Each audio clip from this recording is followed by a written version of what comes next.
crossroads, I'm standing at a fork in the road. No sign to tell me which way to go.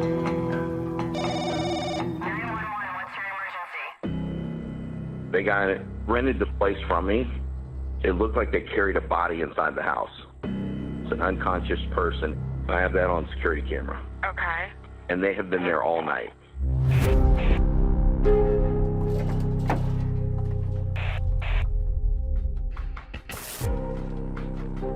I got a call from the local investigator. There's something weird at this cabin. We looked around, but there's really nothing out of place. We walk into the bathroom. The bathtub looks clean, but she shines a flashlight into the drain. And right then I knew that we had a murder. Oh no. Is that blood? Blood and flesh and bone. Oh my God, that's crazy. We began looking outside the cabin. We soon discovered a burn barrel and human remains. This is not our typical mountain murder. This was a professional job. But I didn't know it was going to be the cartel in small town America, the backyard of where I grew up.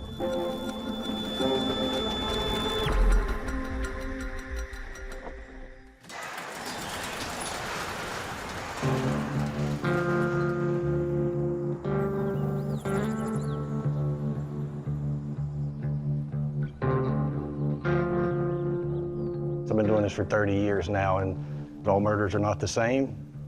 You know, we don't see a lot of dismemberments and burnings. That's very unique when you try to disappear someone in that fashion. Ken Howard and Jamie Abercrombie are special agents with the Georgia Bureau of Investigation. They were able to identify the dismembered body found outside the cabin as Rosanna Delgado, a 37-year-old Venezuelan immigrant. What can you tell me about her? She had been in the country for about 5 years, and she had come here to work, to support her family, and she was a legitimate taxi driver, but she also was a taxi driver for what we learned to be the cartel. She was transporting drugs for the cartel. Yes, she was a courier for them. The investigation revealed that Rosanna's murder was ordered by her boss, Edwin Murillo, a drug trafficker with ties to a Mexican cartel, known for employing ruthless gangland-style tactics. Was she living the perfect lifestyle? No. But she had a family. She was a mother, she was a wife, and killed for no reason. Mistakenly under the impression Rosanna was stealing from him, Murillo hired a Mexican sicario, or professional hitman. At the cabin, she is interrogated and tortured. Murillo is the one interrogating her, but Murillo's in prison. So he's interrogating her on a phone call. And during her interrogation, the fingers from her right hand are cut off with pliers. Oh my God. The sicario that was brought here gets a chainsaw, and Rosanna is in a bathtub, and he grabs her by the hair of her head, Oh my God. and while she is alive and conscious, puts the chainsaw to her neck and ends her life. I mean, this is the stuff that you think only exists in movies. I mean, you definitely don't ever imagine that this is happening in small town America. No, you don't. I think most people think of drug trafficking organizations and distribution, and they think of big cities, right? Why do you think the cartel is operating in small town America? I think a lot of times they often assume that maybe law enforcement doesn't have the resources. So let's start operating where there is less law enforcement presence. That's right. The United States has long been the world's largest, most lucrative market for illicit drugs. A market estimated to be worth at least $150 billion a year. The cash flowing south has corrupted governments across Latin America and, according to some sources, has given rise to at least 200 drug cartels in Mexico alone. resulting in a staggering amount of human carnage. But the murder of Rossana Delgado is a wake-up call that cartel-related violence is much closer to home. Do you have any idea how many cartel members there are across the country, or at least here in Georgia? No way. No way to know. Cartel trafficking organizations, they're very good at blending in. Their kids go to school with our kids. A lot of them hold down legitimate jobs. They look normal, look like everybody else. There's just a shadow life that they lead behind the scenes. Most average citizens would be fairly shocked to hear what kind of presence they have here. I want to uncover the true extent of the cartel's reach north of the border by gaining access to one of their U.S. cells. But to do it, I first need to head south, to the seat of the crown.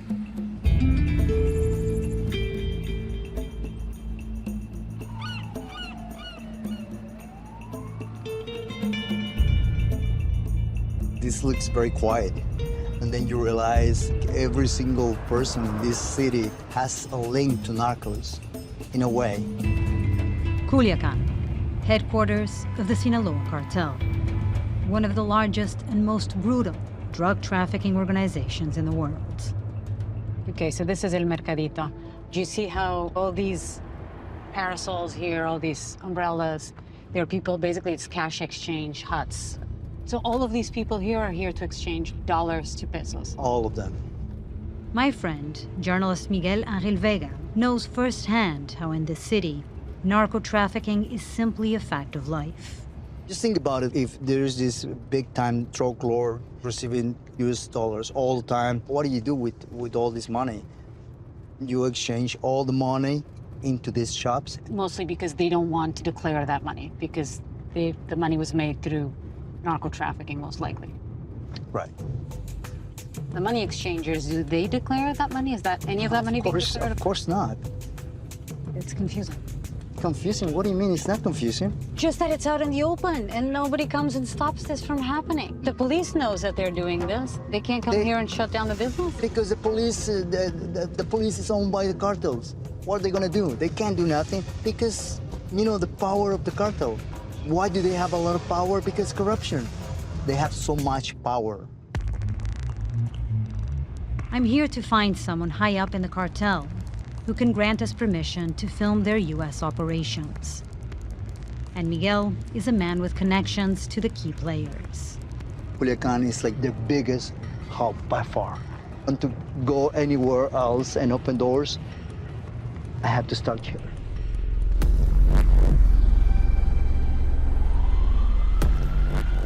So who's this guy that we're going to talk to, Miguel? He's a big-time drug lord. He knows that we need the access in the States.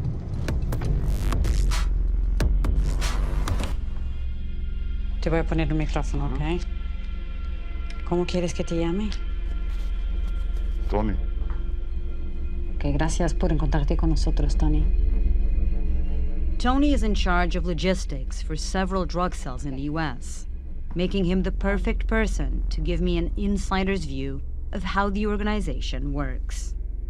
Checar mercancía, guardar mercancía. El material dice la droga. Materiales, me confundo la droga. Es cocaína, metanfetamina, fentanilo. ¿Y ustedes tienen también americanos que trabajan para usted? Así es. Nuestros operadores están fuera de la ciudad.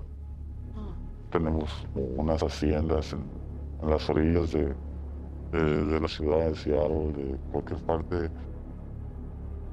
In recent years, advances in surveillance technology have allowed the cartels to extend their reach thousands of miles from Mexico. A los que mandamos para allá, para Estados Unidos, yo los controlaba, los vigilaba, muchas veces los me tocaba seguirlos. ¿Verdad? Así es. Yo te podría dar un teléfono a ti y todo lo que tú estás escribiendo me está llegando a mi teléfono. ¿Utilizan esa tecnología? Sí es. Y todo lo que escribo, mando en WhatsApp, mando en lo que sea, a mí me está llegando aquí a la parte. Y tú puedes estar en México vigilando directamente toda la comunicación que se está pasando en Estados Unidos. Así es. Wow. Entonces es un control absoluto. Es un control absoluto que hay. ¿Y tú le encontraste personas que estaban perjudicando? Así es, como dicen allá, todo el mundo tiene una cola que le dice, más que nada. ¿Qué se hace? ¿Qué hace? No, pues los perjudicamos también nosotros. Tú ya mataste también. Sí, tenemos que quitarnos a las personas los baches que nos estorban para poder dar derecho. Y dime una cosa, ¿tú piensas que podríamos filmar alguien, vuestro equipo en Estados Unidos? Es muy arriesgado y la verdad es complicado. Yo la única persona que lo puedo tener me es a los policías de Estados Unidos. Caer para allá es algo que sí puedes temer. 90 people have been arrested, including 7 in Seattle. In connection to a drug trafficking wing that's been linked to a Mexican cartel. 41 people just indicted in a massive Mexican drug smuggling and money laundering operation. Tony's fear of ending up in headlines like these means he's hesitant to give us access. The minute I start asking questions, they freak out, and these people, they trust no one. There is this paranoia. They think that every single person it's a DEA. So Miguel and I hit the road again to chase a lead from within a different faction of the Sinaloa cartel. A shadowy figure with ties to the U.S. And this is a lieutenant? He's a lieutenant. I know he's big, and I know he has this direct line in several states in the U.S. But he hasn't said we have that access, but he wants to meet us first? I think it's like a test. Men, they had these gunmen, they had these lookouts all over the place. They had these offices, oficinas. And we'll be watched as soon as we enter. So. Absolutely.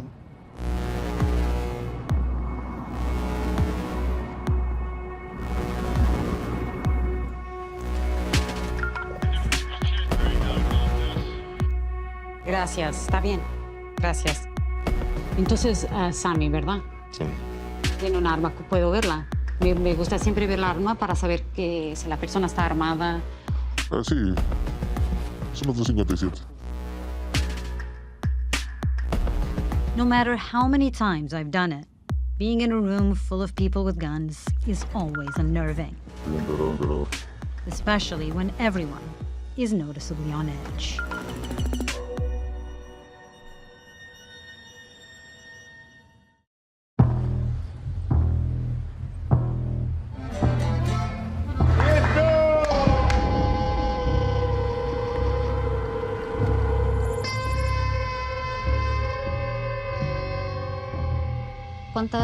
¿Cuántas seguranzas tiene usted trabajando?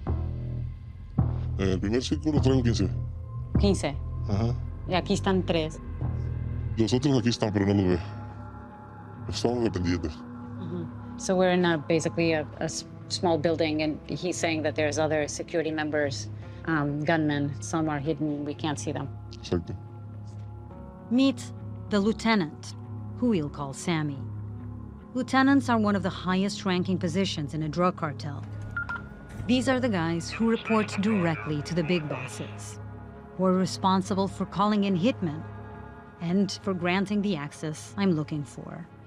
Yo pienso que los americanos no tienen idea que existe del grupo como el suyo en Estados Unidos. Sí, hay muchísimos equipos, muchos equipos. ¿Cuántas personas trabajan en la célula de usted? Hay muchísimos. Hay varios estados, hay varios. ¿Usted ya a Estados Unidos también? No. Se quedó siempre aquí. Así es. Yo sé que existe mucha violencia en el negocio del narcotráfico y del cártel. ¿Existe la misma violencia en Estados Unidos también? Sí. Sí, claro que sí. Hay unos equipos bélicos. Únicamente hacer lo que tenemos que hacer. Pero ya tiene que ser más prudente todo. Pero es igual. Ajá. ¿Problema? Ajá. Sorry.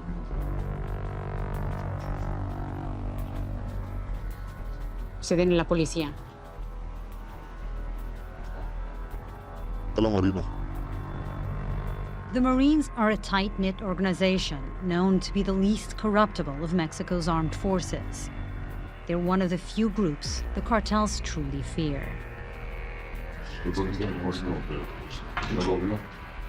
It may not be the best time to push for access, but that's exactly what I'm here to do. ¿Usted piensa que nos podría, que podríamos hablar con las personas que trabajan para usted allá en Estados Unidos? Ando evitando siempre los problemas y todo, ¿se entiende? No quiero que tengan problemas. Pero no, puedo colaborar. Está bien, no deja que falle. Estoy enterado. ¿Tú tienes un radio? Sí. Okay. Ahorita estamos, como está muy caliente aquí abajo, por seguridad suyas. Nos vamos nosotros. Ah, sí. Okay. So yeah, so he's hearing all the chatter and they're saying we have to go for our own security, guys.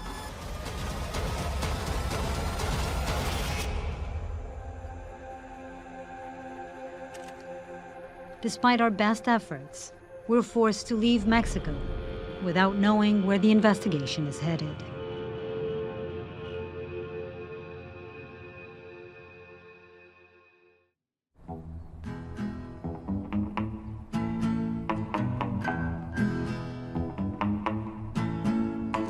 The other road is crooked, could lead to sorrow and pain, but that lonely journey might bring me fortune and fame. Shortly after I arrive back in the U.S., Sammy, the lieutenant, comes through, sending us to Minnesota, deep in the American heartland.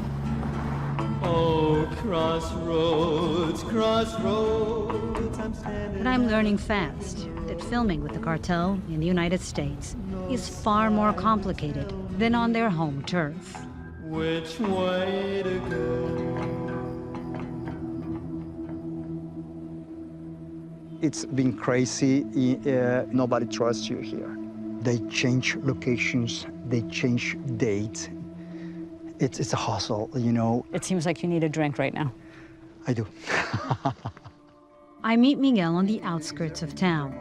He's been working behind the scenes, coordinating with a lieutenant back in Mexico, who's been giving him the runaround. We were told they were going to show us their operation here in Minnesota. And then suddenly we get a call saying, actually, that was just a cover story. It's not in Minnesota. It's in another state, and you're going to have to drive for many hours to get to the other state because that's where we're going to give you access. To complicate the situation even further, the lieutenant's behavior has been growing increasingly paranoid. He was sometimes yelling, raising his voice, and making all these threats. What threats? What exactly did he say? Like, if you guys are not real, if you are undercover, then, man, you're going. He said that directly to you? He said that to you? Nos vamos, which means, you know, we can get killed. It's clear that he was so nervous from the very beginning because, you know, this is not usual for them. Mm-hmm. And the rules are different here than in Mexico.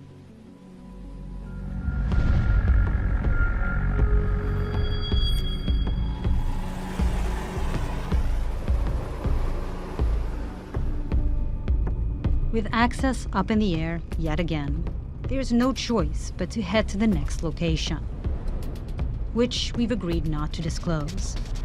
Just one of many conditions we've been given.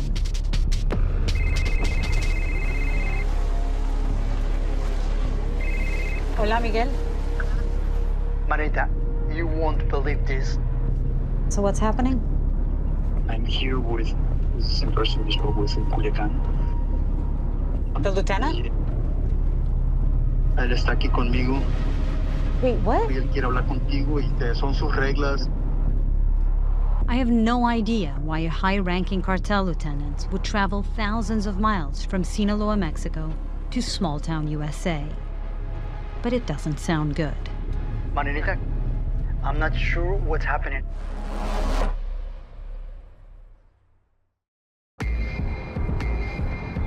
Él ha accedido a grabar, pero pues obviamente que hay mucho estrés, hay mucha desconfianza. Okay.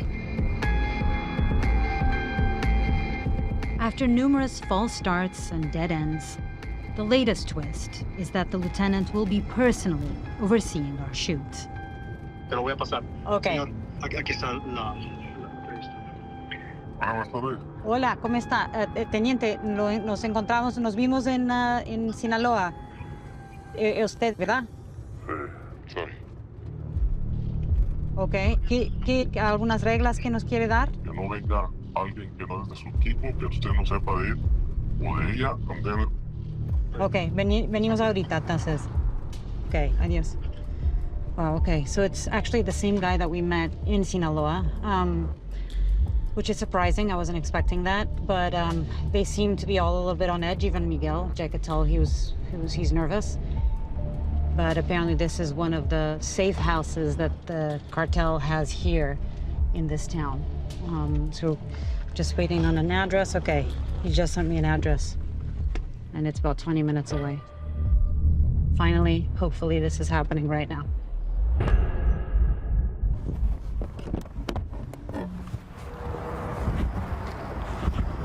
Okay, you guys are filming? Everybody's filming? We're good? Okay.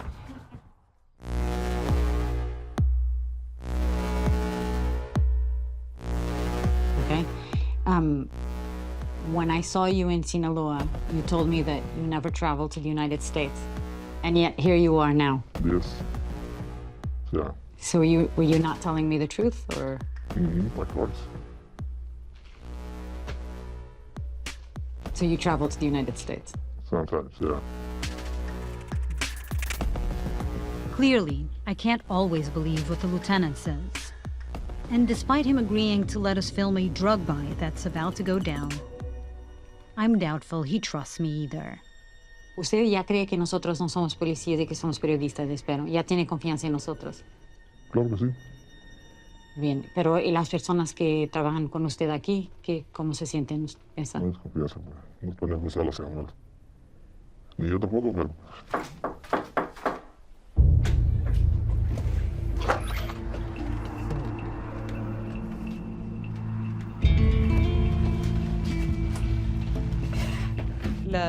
It's the delivery.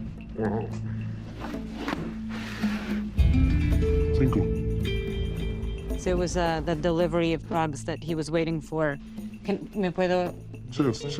Okay. Entonces, ¿qué es eso? Un kilo de coca. Un kilo de coca. I mean, you can feel it. It's definitely powder in here. And so it's 5 kilos of cocaine. ¿Cuánto vale cada kilo? 20. $100,000 worth of cocaine here in this. Sí. ¿Eso viene de dónde?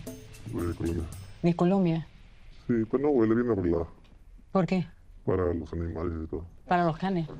Sí, no detecta. ¿Y ahora eso se queda aquí? No, ellos van a comprar. ¿Cuántos vienen, sabe? Tal vez venga uno, tal vez venga 2.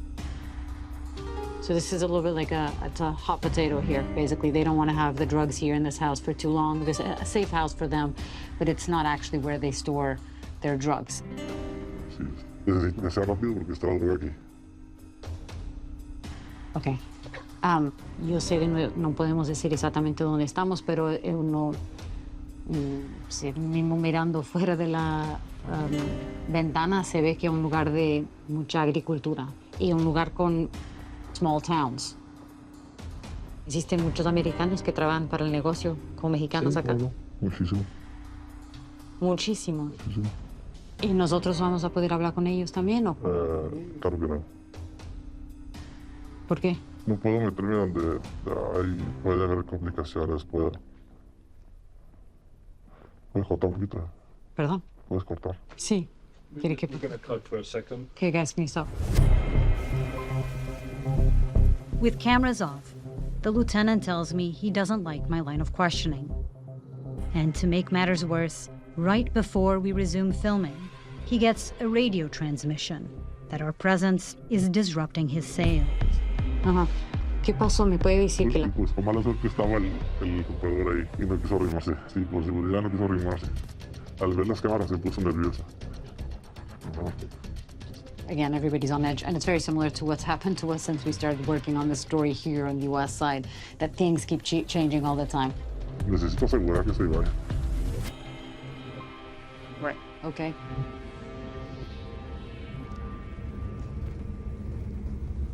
Months after starting this investigation, and major pieces of the puzzle are still missing. I'm getting the sense there's a vast operation going on here, but we're only being allowed a tiny glimpse.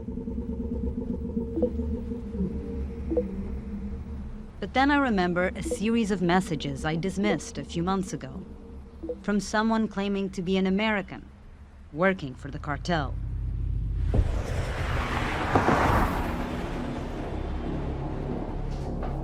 At the time, I doubted he was legit, but now, desperate for answers, I've decided to take a chance.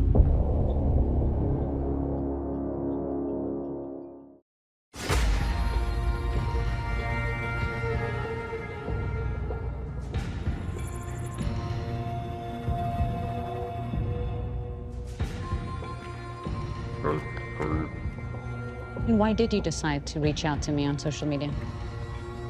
I've lived this life that's nobody knows about. My family doesn't even know.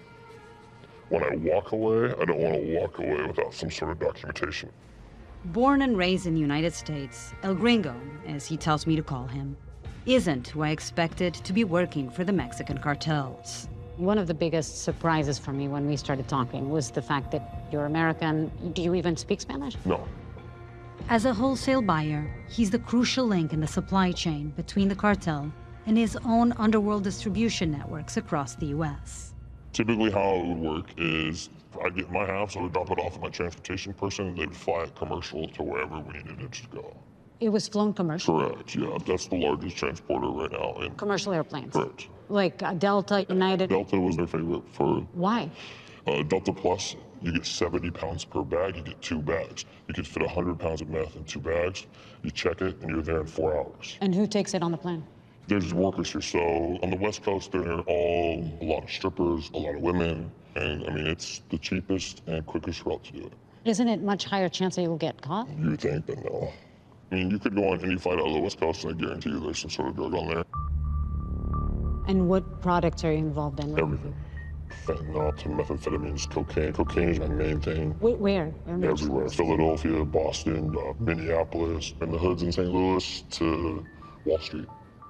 A lot of our story is about how the cartel is now operating in these smaller towns and the places you least expect. Well, most of the time what you're going to see in a small town, they have offices. You'll have one main guy, okay, and then you're going to have, it's a family that literally lives in the house. It's usually a kid or somebody you would never expect. So these offices, I was doing a raid once with the police. They were looking for fentanyl. 1855, Echo 1. And they actually found it in one of these houses that now I'm thinking might have been what you call an oficina, an office. There were 3 people living there, 2 sisters and a brother, I believe. They were very young. Cartels use the term office to refer to what's essentially a cell's regional distribution center. They're often located in normal-looking houses, allowing the operation to hide in plain sight. There were drugs stashed all over the house. It didn't seem like they were running any of it. They were being paid to stay at the house. Correct, yep. You just described it to a T. I mean, it's a smart play on their part because they're putting people in a position that really don't have anything to do with it, especially if they're not addicts. They don't got to worry about going missing. How much money do you think you've made from drugs trafficking? I have no clue. A lot. I mean, it's like there was times where, you know, we're clearing $200,000, $300,000 every 4 days. So you were attracted to it at the beginning because it was fast and easy money. I mean, at one point, I'm sure you realized there are people actually dying because of this. Well, there's a level to where I was like, okay, I'm okay with this. The other stuff, not so much. And I'm trying to do my damn best to get out of it, but once you hit a certain spot, you don't have a choice. Like, you don't. Walking away isn't necessarily the easiest. I mean, I've gotten pictures of my house before. Like, hey, We know where you're at. Here's your house. We know. I mean, they've sent you photos of where you live as a warning. Yep, they do that so that I can't be like, oh, stop. It just doesn't work that way. That is where they really keep you pinned down. Do you think that the regular American has any idea of how much presence there is of the cartel in the U.S.? No, 0. Americans have this perception of what the cartel is. It's not even close to what they think. I mean, you're a clear example. You're right, yeah. Their footprint up here is crazy and only growing. Why do you say only growing? I mean, they're gonna just go to where the demand is, and you gotta think, if there's a drug issue in any town, that means there's a cartel presence. And there's another town I know of that doesn't have a fentanyl issue. So their presence is in every square mile of this country. If El Gringo's right, then the threat of cartel violence in America may be even more widespread than I thought.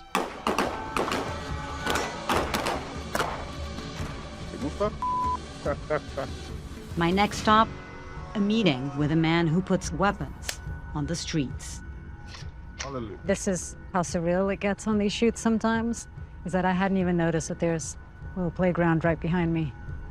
Definitely a family that lives here with kids. And they sell guns as well to the cartel.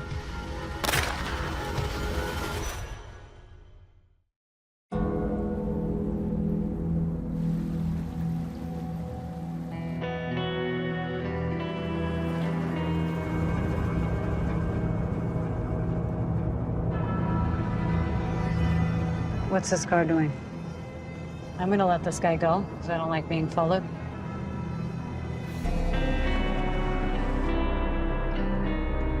Yeah, we're in the middle of nowhere. No, we are. We're driving more and more out of civilization.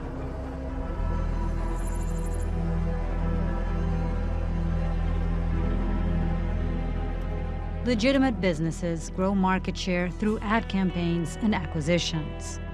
In the drug business, growth happens in more ruthless ways. You trust these guys? You feel confident that this is a good idea? I don't feel comfortable, but I'm really hoping everything will be okay, but just keep in mind that this is a business transaction, criminal business transaction. Miguel has arranged access to an illegal weapons sale. If he sees something unusual, he's gonna have like snipers. They can pull the trigger and... What? They're gonna have snipers around the location we're meeting them at? This person we're gonna meet is always one step ahead.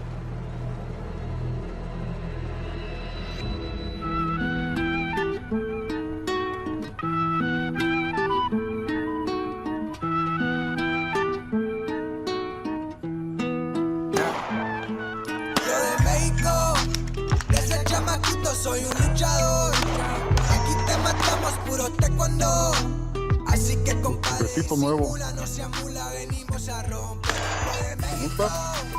Desde chamaquito soy un luchador, simula, no se amula, venimos a romper, venimos a romper. Can I ask what you do? I'm just a buyer. Do you work for the cartel?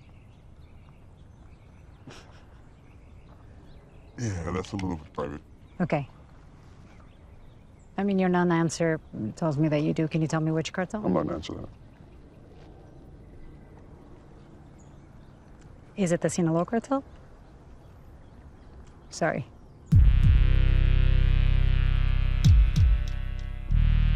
What's cool about this one is a little modification, so you got a little bit more firepower. Mike is an American arms dealer who sells to the cartels. Perpetually shadowed by a bodyguard, he moves around the country demoing guns for potential buyers like this guy. You handle business. Fácil, rápido.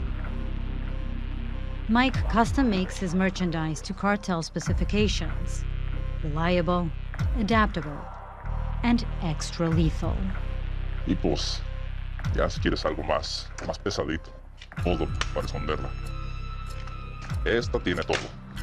Tiene accuracy, tiene range, optics, close combat, y further out. This is the highest end. We're that kind of business. But the main reason these weapons are in such high demand is that they're virtually untraceable. And so you're a ghost gun manufacturer, Right. and with no serial number, Right. so untraceable gun. I could create you something with no serial numbers. I could create you something with fake serial numbers. That way, when you look at it, at a first glance, it looks legal. But when you run it, it doesn't exist. And this is all made with parts that you got from different manufacturers. Correct.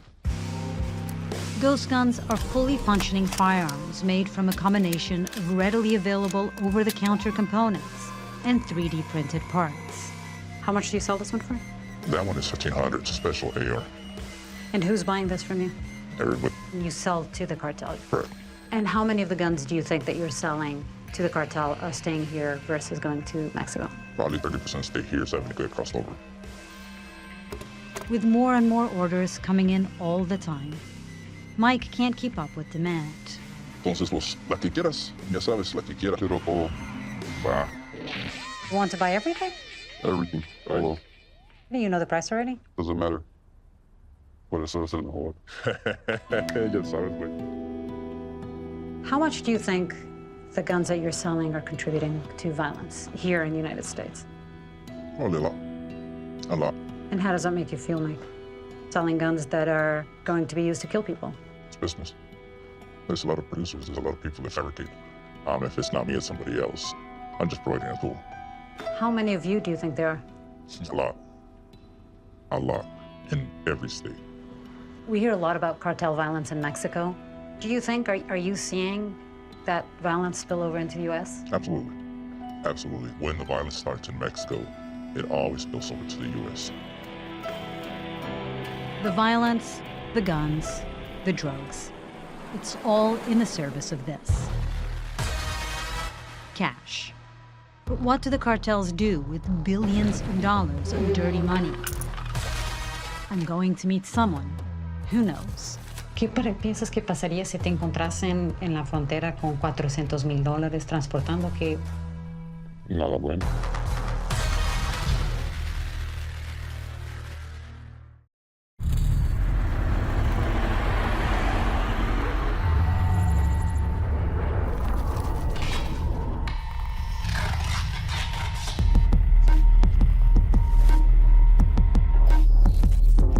Hay gente que todos los días busca nueva manera de cómo transferir el dinero.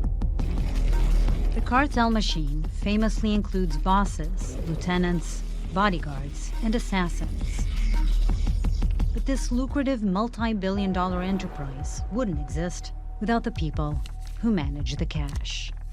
Nos han dicho que tú eres tipo an accountant, tipo la persona de las cuentas del dinero. Sí, los ayudo a moverlo y a que se regrese a México.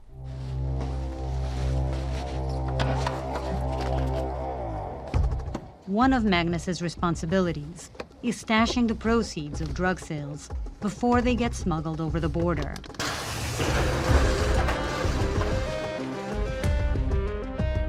¿Cuánto más o menos, on average, dinero llevabas? Cambia mucho de las circunstancias de la situación. Hay veces que es mucho dinero, puede ser $400,000. Y faltan todo lo que cruzan lo demás y lo que cruzan en otra manera. O sea, The logistical challenge of laundering so much money is almost hard to imagine. Out of necessity, the cartels take a scattershot approach. They invest in cash-intensive businesses like laundromats and car washes. They make big purchases in luxury real estate, jewelry, exotic cars, or prize-winning racehorses. And lately, to avoid leaving a paper trail, they've started to rely on an ever-growing number of sophisticated financial maneuvers. These include investments in less regulated cryptocurrencies and funneling cash through Chinese banks. el volumen de dinero que cruza de Estados Unidos a México es algo increíble. Un número que no vamos a saber. O sea, es un mar de dinero. But perhaps the most insidious part of the business is one that few people think about. And yet, it's the key to the cartel's success. Bribes. Anywhere the cartels are operating, palms are getting greased. Over the course of my reporting, the topic came up in nearly every conversation. El dinero maneja el mundo, el soborno. Existe mucha corrupción, como se sabe aquí en México, con las autoridades. ¿Existe también corrupción en Estados Unidos? ¿Existen autoridades que están corruptas? Así es. El Border Patrol, el sheriff, los condados, la DEA, todos están colaborando con el cártel. Todos llevan su paga, tanto como aquí, como allá también tienen su paga.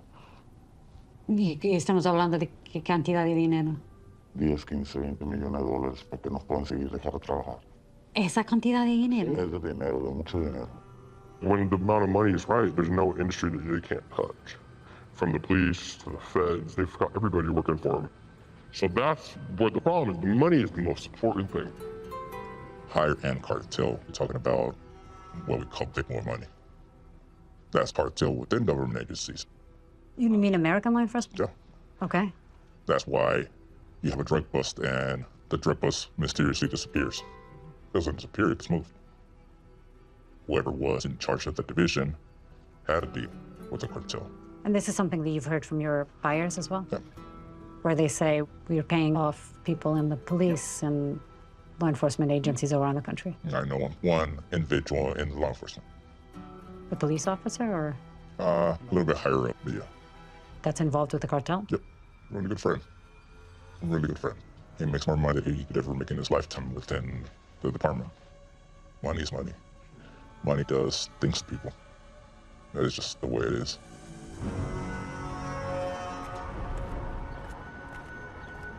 As a journalist, I have to be skeptical of my sources, especially when they have a clear motivation to lie. So perhaps the most damning evidence about the corrupting influence of the cartels comes from the front lines in the fight against them. Apart from the violence that the cartel brings with them to, small town America, is also sort of the corruption of the system itself. Because it seems like it's growing, right? It's a problem that's not... Yeah, that's a big question. That's a big question. Because of the money involved with these cartel groups, they have been able to infiltrate some of the highest offices and law enforcement organizations, not just in Georgia, but nationwide. So unfortunately, it's more common than most people know. It's almost like they're corrupting the system from the inside. They're certainly trying their best. These cartels are going to continue corrupting government officials. They're going to corrupt law enforcement officers. They're going to corrupt citizens, civilians. They're a swarm of locusts that is going to continue to destroy crops until you come up with a solution.